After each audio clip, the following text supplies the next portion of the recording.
Olá, seja bem-vindo a mais uma aula no canal Tudo sobre Geografia. Eu sou o professor Bruno Barros. Nesta aula irei falar a respeito da tecnologia moderna aplicada à produção de mapas. Então, vamos à aula de hoje?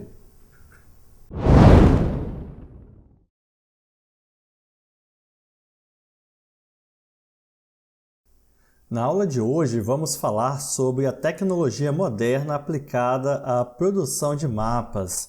Você vai aprender como funciona o sensoriamento remoto, como são usadas as fotografias aéreas na produção de mapas, como são obtidas as imagens de satélites e quais são as suas aplicações, como funciona o geoprocessamento e o que são sistemas de informações geográficas conhecidas também como SIG ou SIGs. E vamos falar muito sobre tecnologia aplicada à cartografia. Então, vamos começar? O enorme progresso técnico-científico ocorrido a partir de meados do século XX promoveu uma verdadeira revolução na cartografia. Com o desenvolvimento das novas tecnologias da informação, como a informática, os satélites espaciais, as telecomunicações e muitos outros meios de comunicação, ampliaram-se as possibilidades técnicas de coleta, armazenagem, transmissão e processamento de dados e informações da superfície terrestre. Muitos dos métodos tradicionais utilizados na elaboração dos mapas, que até então dependiam diretamente de pesquisas realizadas em campo, foram substituídos pelas novas tecnologias do sensoriamento remoto. Então agora nós vamos falar um pouco sobre o sensoriamento remoto, o que ele é e como ele funciona. Sensoriamento remoto é o nome dado ao conjunto de tecnologias utilizadas na obtenção à distância de imagens e outros tipos de dados e informações sobre a superfície terrestre. Esses dados e informações são captados em diferentes níveis de altitudes por meio de sensores instalados principalmente em aviões ou em satélites orbitais artificiais. Entre os equipamentos mais utilizados para isso estão os radares e as câmeras fotográficas especiais, instalados em aviões e vários tipos de sensores eletrônicos, como os scanners acoplados a satélites artificiais. Esses dispositivos são capazes de captar a energia refletida pela superfície terrestre e registrar os elementos existentes no terreno por meio de fotografias aéreas ou imagens orbitais. Então, aqui nós temos uma imagem que mostra mais ou menos como funciona aí o sensoriamento remoto. Então, alguns sensores são colocados em aviões, em satélites, e esses sensores são capazes de captar, o calor, da energia do Sol ou da radiação solar aqui na superfície terrestre, conforme vocês podem ver aí na imagem, e esses sensores eles transformam essas informações em mapas, a partir do uso de computadores. As primeiras fotografias aéreas foram tiradas com o auxílio de balões em meados do século XIX, ainda de maneira rudimentar. Nas primeiras décadas do século XX, com o advento da aviação militar, a produção dessas imagens teve um grande impulso, embora seu uso ainda fosse restrito a fins militares, sobretudo durante a Primeira Guerra Mundial. Desde então, muitos progressos técnicos e novos processos foram desenvolvidos e incorporados aos levantamentos da aerofotogrametria. Com isso, a qualidade das imagens melhorou e suas possibilidades de uso e aplicações se diversificaram. Ao fornecer informações que mostram com alto grau de detalhamento as diferentes formas de ocupação do espaço e uso do solo, as fotografias aéreas tornaram-se muito importantes, sendo utilizadas para fins de mapeamento, ou seja, elaboração de plantas, cartas e mapas, planejamento e gestão territorial. E aí vocês podem observar na imagem como é feita essas fotografias aéreas, né? Então o avião ele sobrevoa uma área e ao fazer esse voo ele vai fotografando a área que se quer mapear. E aí no final nós temos mapas ou cartas topográficas. As fotografias aéreas tornaram-se ferramentas imprescindíveis para elaborar os mais diferentes tipos de mapas, como os que mostram o traçado da rede hidrográfica, o uso do solo, a ocupação do espaço urbano, a rede de transportes, entre outros. Essas fotografias também são empregadas na elaboração de cartas topográficas, conhecidas como cartas base, que mostram o conjunto dos elementos artificiais, como as construções, as cidades, lavouras, estradas e pontes. E mostra também os elementos naturais, como a vegetação, os rios, os lagos, os morros e as montanhas, que existem no espaço geográfico. Outro marco que mudou radicalmente os rumos do sensoriamento remoto foi a conquista espacial ocorrida a partir da década de 1960.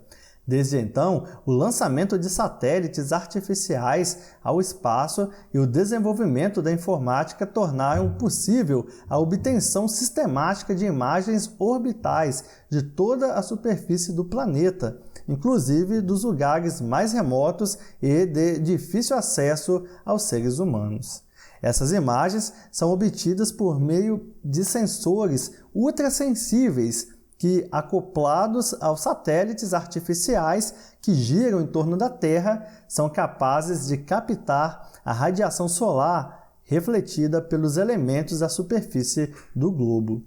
Então, aqui nós temos uma imagem que nos ajuda a entender melhor isso, né? Então, o satélite lá no espaço, ele faz uma leitura da radiação encontrada na superfície terrestre, essa radiação solar, e a partir daí se consegue desenvolver mapas. As imagens fornecidas pelos satélites orbitais são produtos da mais avançada tecnologia de sensoriamento remoto de que dispomos atualmente. Entre as vantagens dessa tecnologia está a grande nitidez que as imagens são produzidas e também o imenso volume de imagens fornecidas, já que os satélites operam continuamente durante vários anos até serem desativados, além de servirem de base para a elaboração e atualização de mapas precisos e detalhados de toda a superfície do planeta. As imagens de satélites possuem inúmeras outras aplicações. As imagens de satélites de recursos terrestres, como os da Landsat e da Konos dos Estados Unidos, o SPOT francês e os Cerberus do consórcio sino-brasileiro, por exemplo, são muito utilizados no monitoramento de extensas áreas da superfície terrestre. Elas podem fornecer informações sobre desmatamentos e focos de queimadas em florestas, degradação de matas ciliares e nascentes de rios, alterações em geleiras, a existência de jazidas minerais no subsolo, processo de ocupação e expansão de áreas urbanas, modificações em ambientes costeiros e muito mais. Com o desenvolvimento de novas tecnologias, a cartografia vem incorporando novos métodos e técnicas.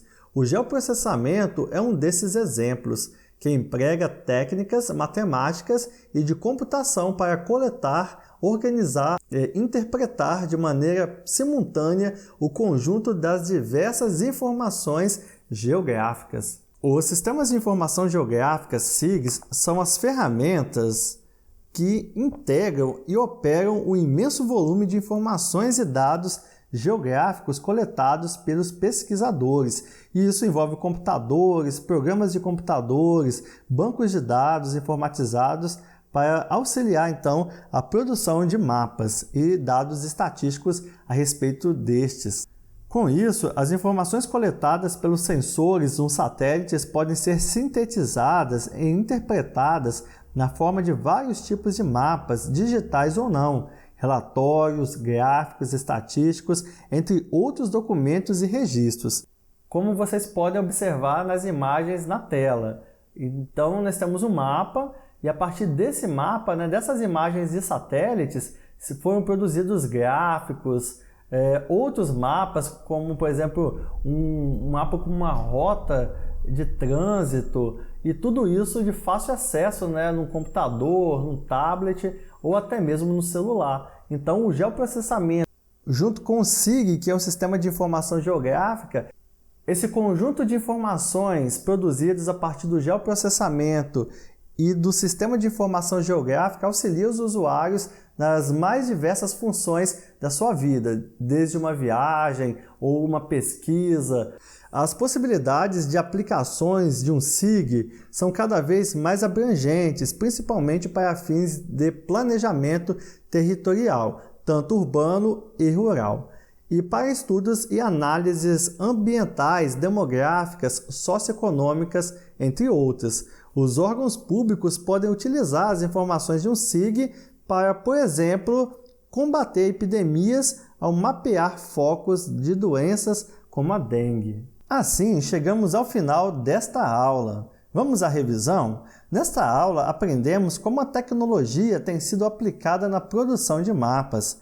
Vimos que o sensoriamento remoto é o nome dado ao conjunto de tecnologias utilizadas na obtenção à distância de imagens e outros tipos de dados e informações sobre a superfície terrestre. Aprendemos também que as fotografias aéreas são importantes, pois fornecem informações que mostram com alto grau de detalhamento as diferentes formas de ocupação do espaço e o uso do solo. Já as imagens de satélites tornaram possível a obtenção sistemática de imagens orbitais de toda a superfície do planeta, inclusive lugares mais remotos e de difícil acesso aos seres humanos. Com tais imagens, é possível produzir mapas precisos e detalhados. E por último, falamos sobre os SIGs e o geoprocessamento, sendo o geoprocessamento o uso de técnicas matemáticas e de computação para coletar, organizar e interpretar de maneira simultânea o conjunto das diversas informações geográficas. Já os SIGs, que são sistemas de informações geográficas, são as ferramentas, programas, equipamentos, bancos de dados que integram e operam o imenso volume de informações produzidos pelos pesquisadores.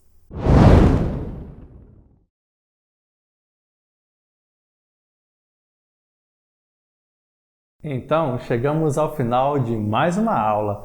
Nesta aula e na aula anterior falamos a respeito da cartografia, tanto da evolução dela ao longo do tempo e também a respeito do uso de tecnologia na produção de mapas. Espero que você tenha gostado e tenha aprendido a respeito desse assunto tão importante para a geografia. Antes de encerrar esse vídeo, eu quero pedir a sua contribuição para que o nosso canal continue a crescer. Então, o que você pode fazer para nos ajudar? Basta você se inscrever no canal, clicando no botão que aparece aqui em cima ou aqui embaixo e também clicando no joinha que aparece aqui embaixo do vídeo. Quero pedir a você também que compartilhe esse vídeo nas suas redes sociais, mostrando esse vídeo para os seus alunos, para os seus amigos, para os seus colegas de sala, para os seus filhos, para quem você quiser. Também eu quero pedir a você que dê uma lida aqui na descrição do vídeo, aqui tem mais conteúdo para você. Então, agora sim, chegamos ao final de mais uma aula. Muito obrigado por ter assistido esse vídeo e até a próxima aula. Tchau!